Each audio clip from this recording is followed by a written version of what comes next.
Yeah, it's this Arctic blast that we've been talking about, and this is going to really affect more than 180 million Americans across major cities, seeing consecutive days below freezing in some cases. In fact, parts of the Midwest are seeing sub-zero temperatures today.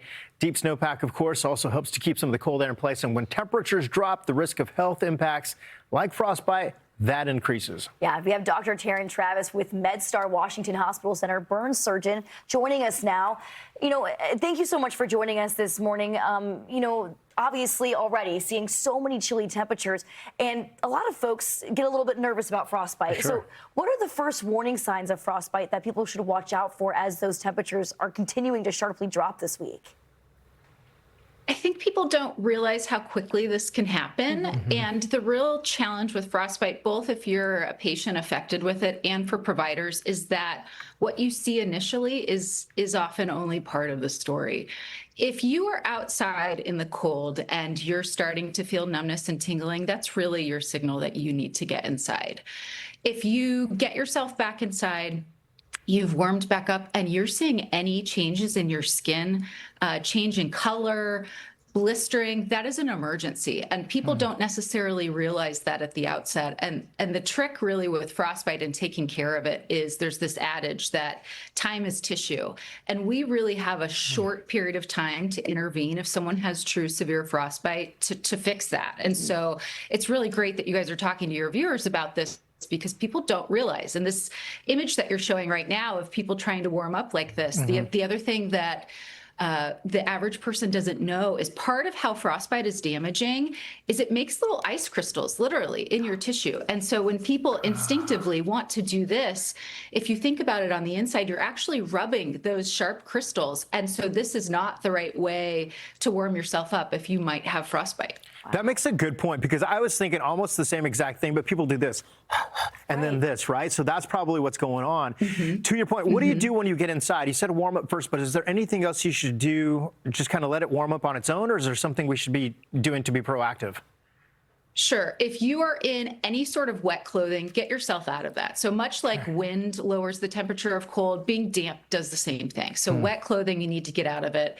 Warm up in the environment you're in, of course. And then some lukewarm water is a helpful thing. If you come to the hospital, we're going to put you in some higher temperature water. But what we don't want people to do is put their hands or their feet or whatever it might be into hot water and then cause a thermal injury on top of the cold injury. So you really just want to try to warm that tissue back up without putting yourself at risk for more injury. But truly, if there's even a question of this, people need to seek medical care, because like I said, it's very hard to interpret even for clinicians who don't see it every day. Wow. And so if you have residual numbness or tingling that's not going away, that is an indication that you need to seek medical attention. And if you have skin changes, absolute emergency. You've got to get yourself into care, because in many cases, we only have a period of hours that we can intervene and prevent things like amputations, which are, of course, lethal. Right. Wow, that's a scary situation. I think a lot of folks don't really realize how quickly it can happen. And in your opinion, how does frostbite compare to your standard burn? Well, they're obviously different in their mechanisms. They're different in how we manage them in some ways. Frostbite has this component that is really driven by blood flow and the way that that blood flow is cut off quickly. And this has to do with, when you're in a cold situation, your body instinctually is going to direct that blood flow to your core. So it's going to try to perfuse your brain, your kidneys, your lungs, et cetera. And it's going to let those fingers and toes be not perfused to maintain survival. That whole thing doesn't really happen with burn injuries or chemical injuries. So frostbite has this added complexity to it that totally has to do with blood flow. And this is the sort of timely intervention that we can do as clinicians who have, the specialized resources to take care of frostbite.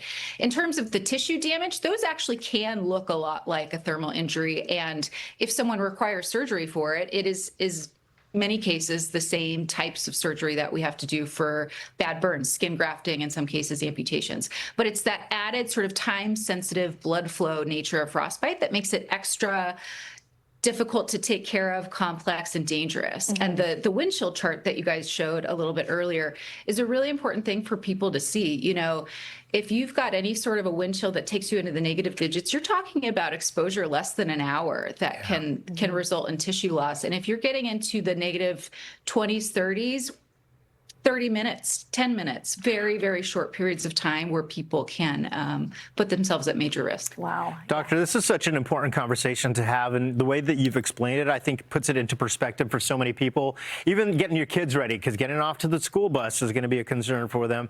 We appreciate your time. It's that time of year. We've got to have that conversation and remind people, even if they live in these cold parts of the country. So thank you. That's Dr.